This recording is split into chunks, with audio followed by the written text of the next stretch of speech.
I am taking a look at the healthcare provider's orders. My patient today is Erin Blackmore. Her date of birth is April 17th, 1967, and the order is a Foley catheter insertion to assess the urine retention. It seems that she has no issues that may hinder the procedure, such as urethral obstruction, any strictures. There's no allergies, such as allergies to latex, the water-based lubricant that we're going to be using.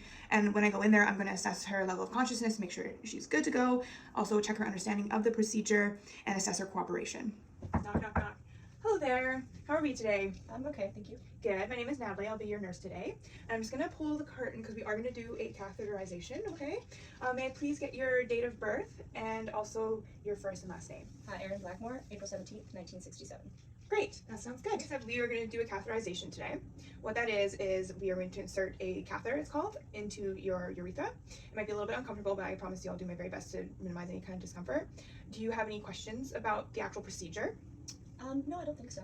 Okay, and so the reason why we're doing this is because we noticed that you were having some urine retention. So that means that you're kind of holding some urine in your bladder, and that can be, harmful in the long term. So is that why my abdomen is uncomfortable? Exactly. So we just want to measure how much residual urine, so urine left over in your bladder there is, okay? So I'll grab the stuff and I'll be right back, okay? Okay. Hand hygiene again. Can I check your date of birth and your name, please? Erin Blackmore, April 17th, 1967. Great, that's good. And I have your catheter supplies here. Okay, I'm performing hand hygiene and I'm grabbing some clean gloves, okay? So what we're gonna get started on is just getting you into a comfortable position. Okay, so I'm going to remove your blanket just up to your waist and it's gonna expose waist below, okay? And then I have another additional blanket just to kind of provide a little bit more privacy, okay? Do you have any questions about that? No. Okay, so we're just gonna get started. I just need to raise the bed to the appropriate height. Okay. Raising. Great, okay. So I'm just gonna start by moving this blanket. Okay, and at any point if you feel any kind of discomfort, just please let me know, okay? There we go. All right. And here's the additional privacy blanket. It's yellow, it's very nice. Go. And so what I'm gonna get you to do now is raise your knees, kind of hugging them towards your chest. That's good, and now just relax your thighs. Great, that's awesome. I'm gonna do this diamond-shaped pattern here. It's gonna go here, just so we can expose the area, and we'll get started. Okay, so we're just gonna explain the contents of a Foley catheter kit and the other things that we'll need in order to do a Foley catheter.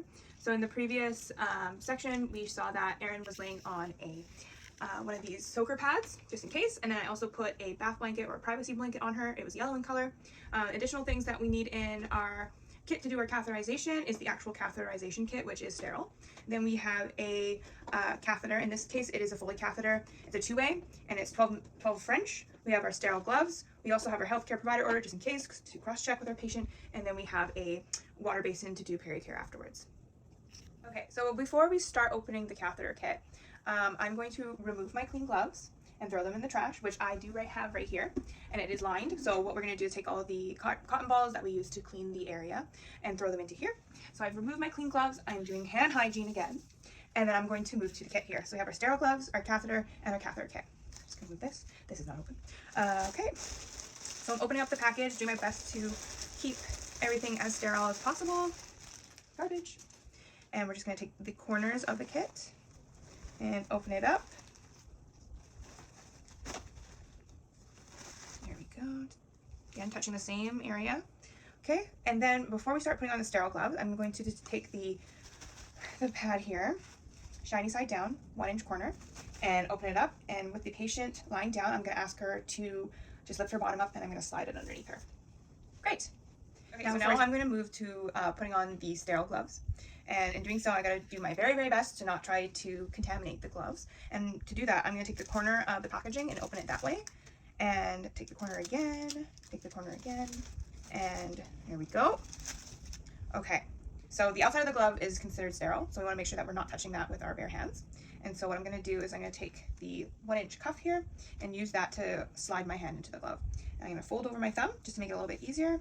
Again, taking a lot of care, making sure I'm not touching the outside of the glove, only the inside. Go. And just taking a little bit of the edge and adjusting it like so. All right, so with the left glove, because I have the right one on, I want to make sure that I am, again, not touching the inside of the glove with my sterile glove. So I'm going to slide my right hand just underneath the cuff and insert my hand this way. Again, and sliding my thumb in. There we go. And you can see that I'm using the outside of the glove to navigate my left hand into the glove, and now I'm more comfortable and I can adjust just by going like that, and I'm sterile. Great. So I'm just going to take this and move to the sides. I'm not going to touch where I've touched with my bare hands. I'm going to touch it in the middle here and just discard that in the waste bin. All right. So going back into our catheter kit here, I'm going to take out the cover. And this is the cover that you would place on the patient. And it has a little cutout where the vaginal area would be exposed in order to do the catheterization. But for this video, we're just going to place it to the side. Okay. Next we have in our kit, we are going to take the cotton ball swabs and just put them on the side.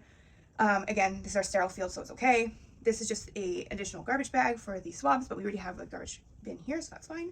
And then we have the iodine, the betadine solution to put in the cotton balls. Then we have here the syringe, so if you wanted to inflate the balloon, it comes preloaded with sterile water. So we're just gonna set that aside. And then we have the lubricant, water-based lubricant for the actual catheter, and I'm just gonna set that aside here. And then we have the tongs for the cotton balls that will be saturated in the betadine solution to sterilize the patient's labia and urethra when we actually do the catheterization. And then this is the collection bin. In order to lubricate the catheter and put it into the patient, we will take our water-based lubricant, and we're gonna take the end of the catheter and 1 to 2 inches or 2.5 to 5 centimeters, and we're just going to gently lubricate the end of the catheter, just like that. And then we're gonna put it back into the basin.